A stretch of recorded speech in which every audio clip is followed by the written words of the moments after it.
Iran యుద్ధంతో భారత్కు ఎదురైనటువంటి అతిపెద్ద సమస్య ఎల్ఎన్జీ సరఫరా. హార్మూజ్ జలసంధి మూతపడడంతో ఎల్ఎన్జీ దొరక్క భారత్ తీవ్ర ఇబ్బందులు ఎదుర్కొంది. దేశంలో చాలా చోట్ల వాహనాలు నిలిచిపోయాయి.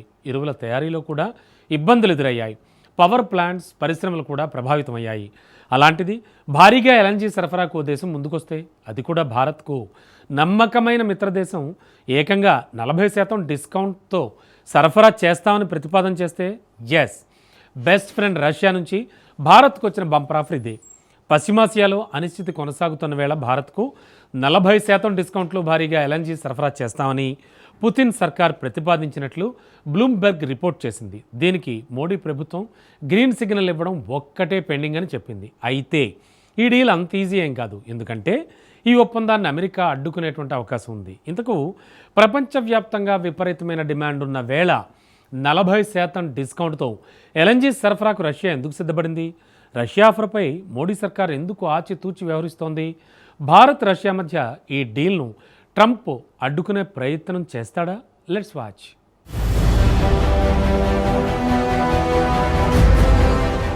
భారత్కు మరో బంపర్ ఆఫర్ ఇచ్చిన మిత్రదేశం రష్యా.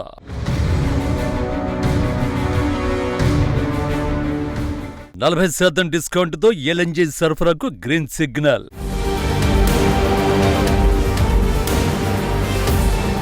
రష్యా ఆఫర్కి భారత్ ఓకే చెప్తుందా? ట్రంప్ ఏం చేస్తాడు?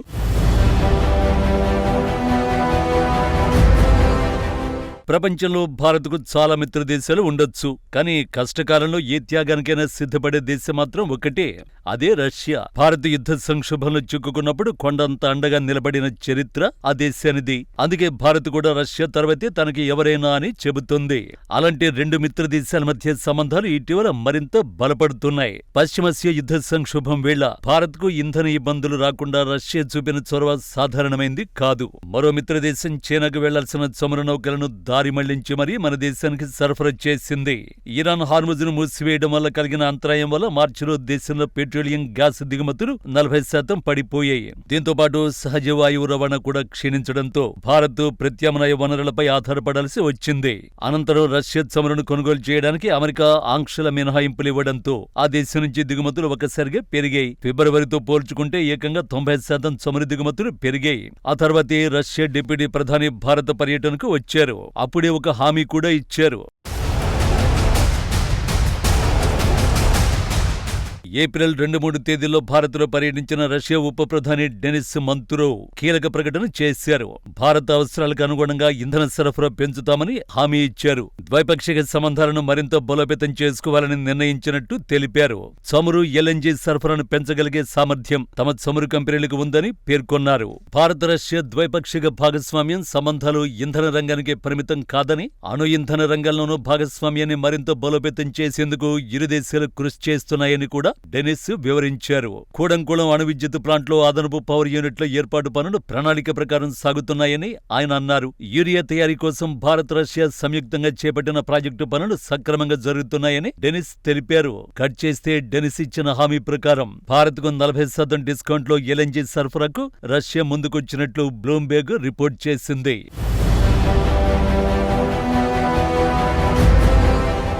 అంతర్జాతీయ మీడియా కథనాల ప్రకారం రష్యా కొన్ని మధ్యవర్తిత్వ సంస్థల ద్వారా 40% రాయితీని భారత్తో పాటు ఆసియా దేశాలకు ఆఫర్ చేస్తోంది. గ్యాస్ కొనుగోలు చేసే దేశాలకు ఎలాంటి ఇబ్బందులు కలగకుండా ఉండడానికి ఈ సరుకు ఒమన్ లేదా నైజీరియా వంటి రష్యా ఇతర దేశాల నుంచి వస్తున్నట్లు తప్పుడు ధృవీకరణ పత్రాలను కూడా సృష్టించడానికి అక్కడి ప్రైవేటు విక్రేతలు సిద్ధంగా ఉన్నట్లు సమాచారం. ముఖ్యంగా ఆర్కిటిక్ ఎల్ఎన్జీ 2 వంటి బ్లాక్ లిస్ట్ చేసిన ప్లాంట్ల నుంచి ఎగుమతులను పెంచుకోవడమే రష్యా ప్రధాన ఉద్దేశంగా ఉన్నట్లు కొన్ని సంస్థలు తెలుపుతున్నాయి. ప్రస్తుతం ఈ గ్యాస్ ను షాడో ఫ్లీట్ ద్వారా దిగుమతి చేసుకుంటున్న ఏకైక దేశం చైనా మాత్రమే. అయితే తన కస్టమర్ బేస్ ను విస్తరించుకోవడానికి రష్యా ఇప్పుడు భారత్, బంగ్లాదేశ్ వంటి ఆసియా దేశాలని సంప్రదిస్తోందని బ్లూంబెర్గ్ నివేదిక తెలిపింది. ప్రస్తుతం ఆసియాలో గ్యాస్ కొరత తీవ్రంగా ఉండడానికి ప్రధాన కారణం హార్ముజ్ జలసంధిలో తలెత్తిన ఉద్రిక్తతలే. ప్రపంచ ఎల్ఎన్జీ సరఫరాలో 5వ వంతు వాటా కలిగిన ఖతార్ నుంచి ఎగుమతులు నిలిచిపోయాయి. దీనివల్ల బంగ్లాదేశ్, భారత్ వంటి దేశాలు స్పాట్ మార్కెట్లో రెట్టింపు ధర చెల్లించి గ్యాస్ కొనాల్సి వస్తోంది. గ్యాస్ కొరత కారణంగా ఎరువుల రంగానికి సరఫరా నిలిపివేయాల్సిన దుస్థితి నెలకొంది. 2025లో తన అవసరాల్లో 60% గ్యాస్ను ఖతార్ నుంచి పొందిన బంగ్లాదేశ్ ఇప్పుడు ప్రత్యామ్నాయ మార్గాల కోసం తీవ్రంగా అన్వేషిస్తోంది. ఇదే అదనుగా రష్యా తన రాయితీ ఆఫర్ను ముందుకు తెచ్చింది.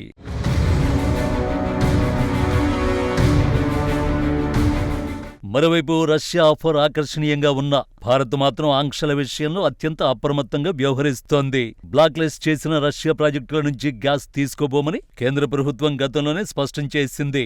అయితే ఇటీవల అమెరికా ట్రెజరీ జనరల్ లైసెన్స్ ద్వారా కొన్ని ఆంక్షలను సడలించిన తర్వాత 2019 నుంచి మొదటిసారిగా భారత్ ఇరాన్ నుంచి చమురు రవాణాను కొనుగోలు చేసింది.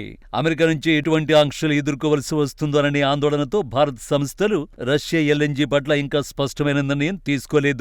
అయితే ప్రస్తుత పరిస్థితుల్లో దీనిపై మోడీ సర్కార్ తీవ్రంగా ఆలోచిస్తోంది. ఎందుకంటే రష్యా ఆఫర్ చేస్తున్న 40% రాయితీ వల్ల భారత్ వేల కోట్ల రూపాయల విదేశీ మారక ద్రవ్యాన్ని ఆదా చేయడానికి ఛాన్స్ ఉంటుంది. ఈ పరిణామం దేశీయంగా ఎరువుల తయారీ, విద్యుదుత్పత్తి ఖర్చుల్ని కూడా తగ్గిస్తుంది. ప్రస్తుతం వేసవి కాలం కావడంతో దేశంలో విద్యుత్ డిమాండ్ పెరిగింది.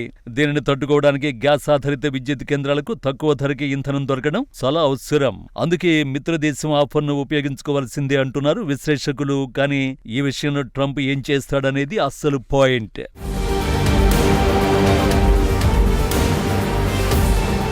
ఇరాన్తో యుద్ధం కారణంగా ట్రంప్ ప్రభుత్వం రష్యా నుండి చమురు కొనుగోలు చేయడానికి 30 రోజుల తాత్కాలిక మినహాయింపును ఇచ్చింది. పశ్చిమాసియాలో యుద్ధం కారణంగా గ్లోబల్ మార్కెట్లో ధరలు పెరగకుండా ఉండడానికి ఈ నిర్ణయం తీసుకున్నారు. అయితే ఈ నిర్ణయం ఎల్ఎన్జీకి కూడా ఉంటుందా అన్న దానిపై క్లారిటీ లేదు. ట్రంప్ అమెరికా ఫస్ట్ పాలసీని అనుసరిస్తాడు. భారత్ నుండి అమెరికాకు లభించే వ్యూహాత్మక ప్రయోజనాల్ని బట్టి ఈ మినహాయింపు పొడిగించే ఛాన్స్ ఉంది. కానీ శాశ్వత మినహాయింపు ఇచ్చే కంటే ప్రతి నెల పరిస్థితుల్ని సమీక్షించే నిర్ణయం తీసుకునే అవకాశం ఉంది.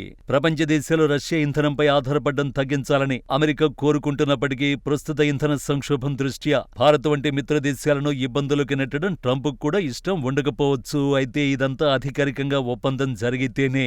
రష్యా అనధికారికంగా భారత్కు ఎల్ఎన్జీ సరఫరా చేస్తామని ప్రతిపాదిస్తున్నట్లు అంతర్జాతీయ మీడియా నివేదికలు చెబుతున్నాయి. షాడో ఫ్లీట్ ద్వారా అనఫీషియల్ గా ఈ సరఫరా జరుగుతుంది.